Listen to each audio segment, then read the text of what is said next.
je suis donc toujours dans le musée des traditions de Guelala. Alors là, donc, le lieu où je me trouve symbolise le Menzel djerbien.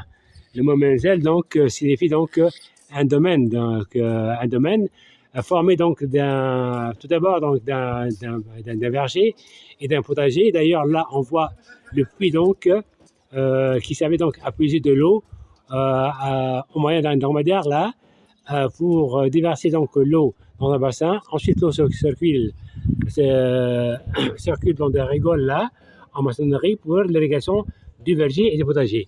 Et au centre même de Menzel se dresse l'ancienne habitation traditionnelle qui est d'ailleurs très adaptée aussi bien au mode de vie patriarcal de l'époque et qui aussi était adaptée justement au climat chaud de l'île de Djerba. Et d'ailleurs, ces habitations-là sont également surmontées de pièces en voûte croisée, en voûte simple, en coupole, ou encore aussi en des petites chambres sous forme de petites tourelles là, qui constituent les chambres de l'été. Alors, la maison, donc là, je vois l'entrée de la maison. Voilà. Le grand portail là débouche sur le vestibule de la maison qui sert à préserver l'intimité de la maison. Quand un étranger arrive à la maison, donc il doit rester, attendre dans le vestibule, le temps que le maître donc, de la maison le fasse entrer donc, dans le patio, le temps donc nécessaire pour que les femmes donc, se retirent dans les pièces. Et là, je vois exposer justement dans ce vestibule des anciens donc, outils agricoles dont on s'en servait à l'époque. Alors, le vestibule débouche sur un patio, une cour donc à ciel ouvert, autour donc de laquelle donc s'articulent 4 pièces. Et chacune de ces pièces-là, elle est compartimentée en 3 pièces, comme donc je vais vous montrer. Là voilà. Donc là on voit les banquettes là pour les soirées et les veillées donc de l'été, parce qu'on veille à la belle étoile. On peut dormir aussi à la belle étoile. Voilà la pièce en question.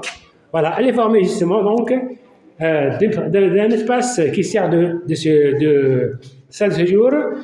Il permet donc pièce là qui peut donc aussi donc servir de chambre à coucher pour les enfants et une autre aussi donc alcôve là qui peut donc aussi servir donc, de chambre à coucher pour les parents.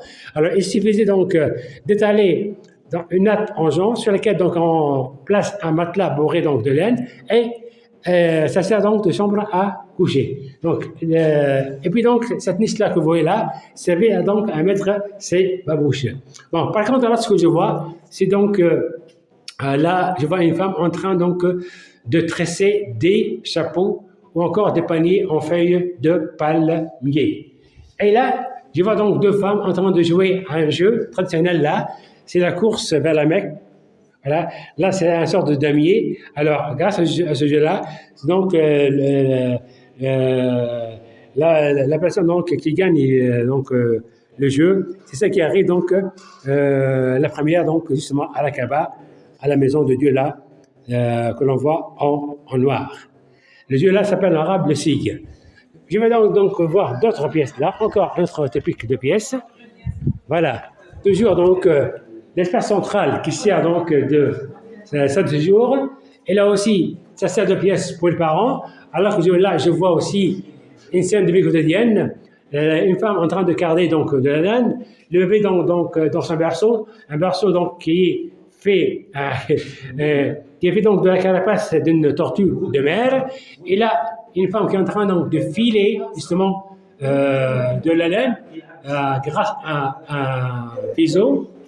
Et là, donc, c'est la petite salle donc, qui peut servir donc, de grenier. Je vois donc déjà pour le stockage donc, de pas mal donc, de produits alimentaires.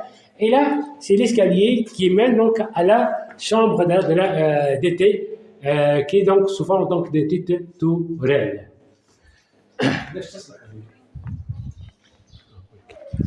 Voilà, encore une troisième pièce là. Là. Ça représente donc la scène de partage d'un œuf lors de cérémonies donc de mariage. C'est le moment de la première rencontre entre le mari et sa mariée. Ils se partagent un œuf. C'est très symbolique. Ça veut dire donc qu'on est parti pour se partager donc la vie avec ses joies et ses tristesses. Donc toujours le même style. L'espace de la courbe là, donc qui sert de chambre à coucher pour les parents. Et là, c'est donc l'espace qui sert donc de salle de séjour. Et là, c'est la petite salle d'eau justement de la maison. Voilà, une sorte de douche là. Et cette jarre-là trouvée sert donc à y mettre, à y passer de l'eau pour se doucher avec. Parce qu'à l'époque, il n'y avait pas donc de véritable salle de bain. Et là encore, une niche là. Et puis, l'escalier donc s'amène aussi à la grande pièce d'en haut là, la pièce qui peut donc servir donc de chambre à coucher pour les enfants, ou encore qui peut servir de chambre à coucher surtout donc l'été, parce que ces tourelles-là, elles ont des fenêtres parallèles qui permettent donc de créer un courant d'air, donc de fournir un endroit idéal aéré pour y dormir donc l'été. Sinon, on pouvait aussi carrément dormir à la belle étoile comme on voit ici. Voilà. Voilà les tourelles donc, dont je vous en parlais, ou bien donc les chambres d'été. Les décors donc généralement avec des motifs géométriques là, au-dessus des portes, voilà. Et les fenêtres justement, elles donnent toutes sur la cour intérieure de la maison. Par contre, à l'extérieur, il n'y a pas donc du tout de fenêtres, donc ce sont des murs aveugles. C'est toujours dans la préservation de l'intimité de la maison.